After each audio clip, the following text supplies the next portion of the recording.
আকাশের নিচে জমিনের উপরে আমাদের চেয়ে বড় কোনো গুনাহগার আর দ্বিতীয়টা নাই।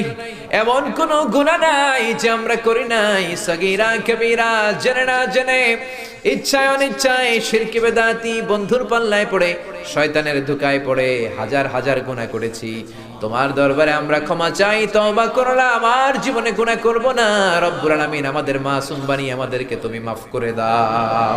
বুক ভরা আশা নিয়ে তোমার শাহী দরবারে এই গহীন রাতে তোমার পেয়ারা বান্দাদেরকে নিয়ে ভিক্ষুকের মতো, নাদানের মতো, মূর্খের মতো হাত তুললাম। আমাদের হাত দুইখানা কবুল আর মঞ্জুর করে দাও। আমাদের আব্বা আম্মা, দাদা দাদি, নানা নানি, চাচা চাচি, খালা খালু, মামা মামি, শ্বশুর শাশুড়ি, পাড়া প্রতিবেশী, দেশি খেসি, সবাইকে তুমি মাফ করে দাও।